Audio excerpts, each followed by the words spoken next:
Every year, I learned this week, Ron Sheish, entrepreneur, investor, and the founder and former CEO of Panera Bread, has an end-of-the-year ritual. It does not involve a sandwich, salad, or pastry.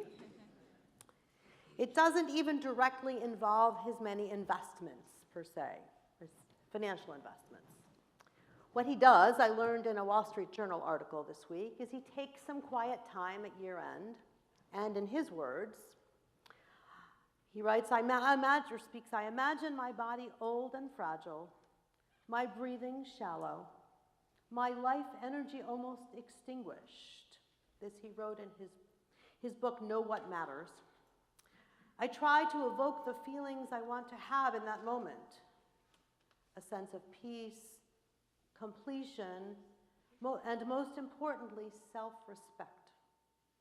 Then I ask myself, what am I going to do now to ensure that when I reach that ultimate destination, I've done what I need to do? He thinks about his relationships with his body, his work, his family, friends, and God. And he sits down and writes what he calls a pre-mortem. Likely all of us are familiar with the term post-mortem. Post-mortem literally being like an autopsy after death, but also related to projects or perhaps business ventures, an evaluation at the conclusion. A pre-mortem, which Sheish creates, is an evaluation before death. Now, to my knowledge, I don't know a lot about him, but at least in the article I read and Googling a bit, he's not ill or has not declared he's at the end of his life. But what he does do is step back with some quiet time and takes an evaluation of how he is living his life. He looks forwards and specifically sets goals of how he'd like to live his life in the coming year. In this beautiful Wall Street Journal article this week, his habit is one that, and I quote again, that he started as a response to the death of his parents some 30 years ago. His mother was at peace with herself when she died, he says, but his father was racked with regret and remorse about decisions he made and opportunities he missed. And so what their son took away from their experiences was this was the last lesson his parents would teach him, and the most profound of all. Sheish says, don't wait until the end to decide if you're proud of your life. Do it before it's too late. Do it while you still can have something to do about it.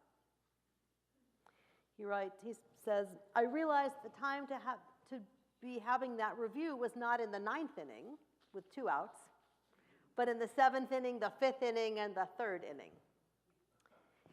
He says that no, we never really know when the 9th inning is, do we, right? But he says that this process is not macabre, it's not depressing, but in fact, it's inspiring.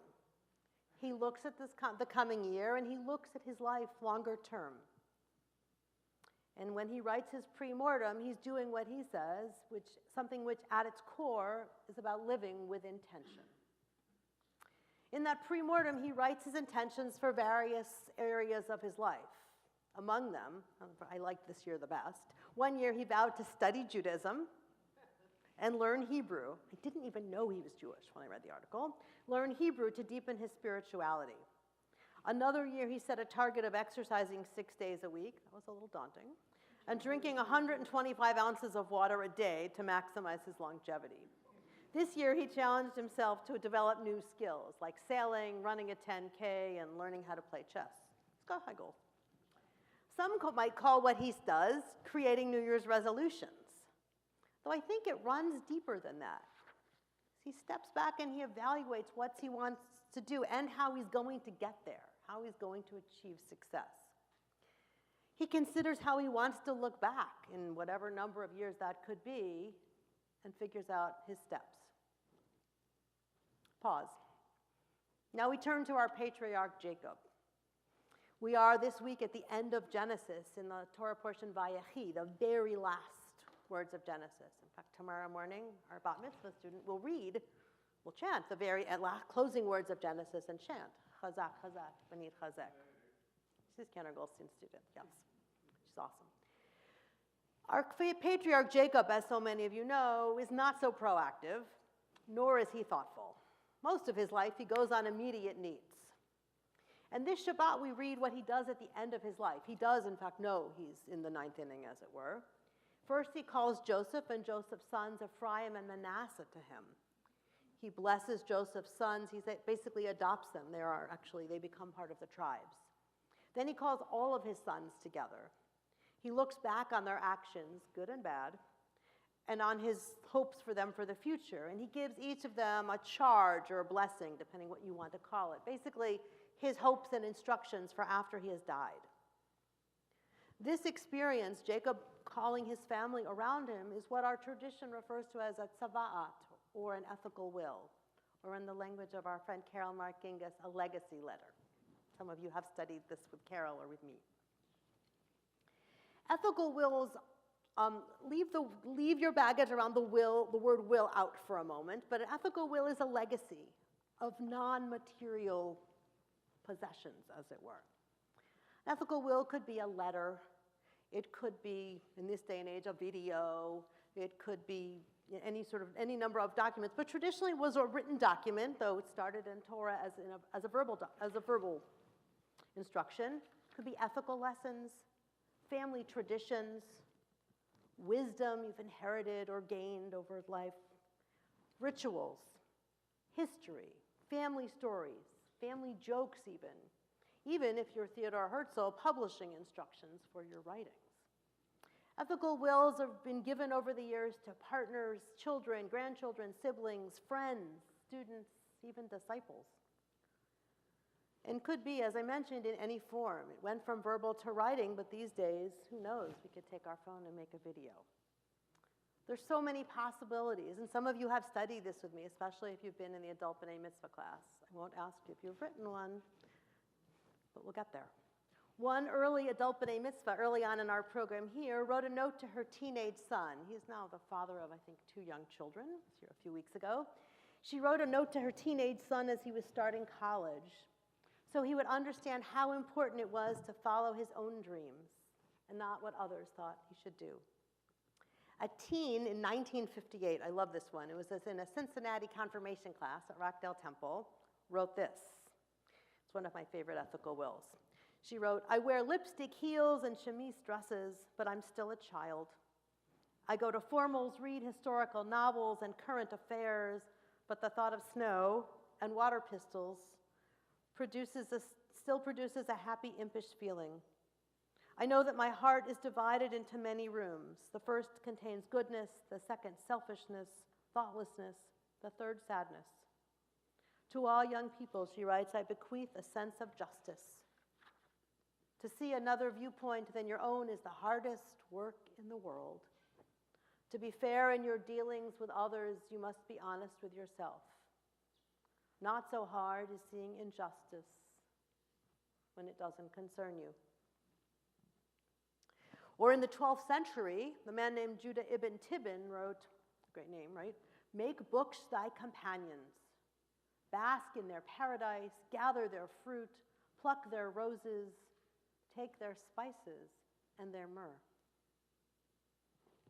Or one of my favorites, written by my mom as she became an adult bat mitzvah, as she was turning 60. She, who grew up in a secular Jewish home, wrote to my sister and me. She said, "Each Shabbat as I light candles, I have a vision of this long line of our Jewish ancestors and our family who have also lit candles.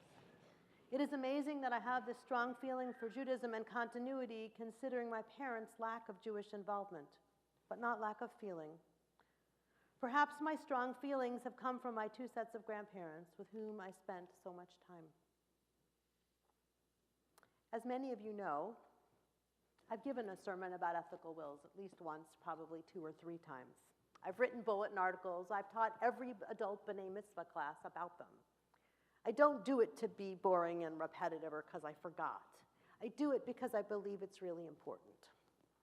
I read you some of my mom's ethical will.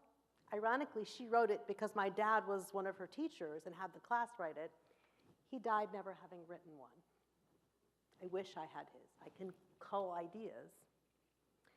I also don't believe, when I said let go of the baggage around the word will, I don't believe it's an end-of-life document. To the contrary, I believe our ethical wills, our letters, our conversations we have in the fullness of life, or if we're beyond that, in any moment of our lives. An opportunity to share with people important to us what's important to us. Because we think we've said it all, but there's something else to have something written. Imagine the conversations we can have. Imagine what others can learn about us, what we can learn about them. So I urge and encourage everyone here to do that, both because of the gifts we have and the gifts we maybe don't even know that we have yet. Now, an ethical will is different from a pre-mortem, though I think they have a lot in common. The pre-mortem I started the sermon with is about someone planning for their own decisions and actions, holding themselves accountable. An ethical will is writing for someone, for some other people, someone else. But I think they have something in common. They're all about being mindful about our actions and our values. If we write a pre-mortem, which you're welcome to do, we would learn about our values. Perhaps that leads to an ethical will. And as we write an ethical will in life, who knows what it will cause us to do with our values and goals going forward. So that's my invitation at the beginning of this new calendar year. Take some quiet time and mindfully reflect. Write, speak, whatever you'd like to do, but record what's important to you. An easy way to do it, and you don't have to take notes, I actually have a handout that the ushers will have for you at the end of the service if you like it, is to start with making 2 lists. First, a list of that which you have received, not the stuff, but the values, the history, the family traditions. And it might be stuff as it represents something else, right? Like I have my great-grandmother's candlesticks. It's not just about the candlesticks, but about the tradition. So it's like 2 columns, and I'm literally going to give you a piece of paper with 2 columns, that which you've received, and then that which you'd like to give. Think about who you want to give it to, and then spend some time creating your tzava'at, your ethical legacy, and then reach out to the person or people you'd like to share it with. If they're local, have breakfast, lunch, a cup of coffee. If not, set up a Zoom call or a conference call or a phone call. Put it in the mail, gasp, right? Old-fashioned. But who knows the conversations that will ensue, the learning, the insights, and the mindful living. So at the conclusion of our service, there is a handout, and we'll share it next week when the video of the service goes out. And please know that my door is always open. As so many of you know, this is one of my favorite topics. I'm still working on about 14 versions of an ethical will for my children. One day they'll find all of them. And one more thing, you don't have to get everything in, because that's really key. If you think you have to get everything, including the kitchen sink, in, you'll never do it. If you put it on a computer, you can keep editing, or on paper for that matter, but start. I invite us in the beginning of 2025, in this world that is tumultuous on good days, to find the goodness, to step back and be mindful of our priorities, and share our values with others. Shabbat Shalom. Tada.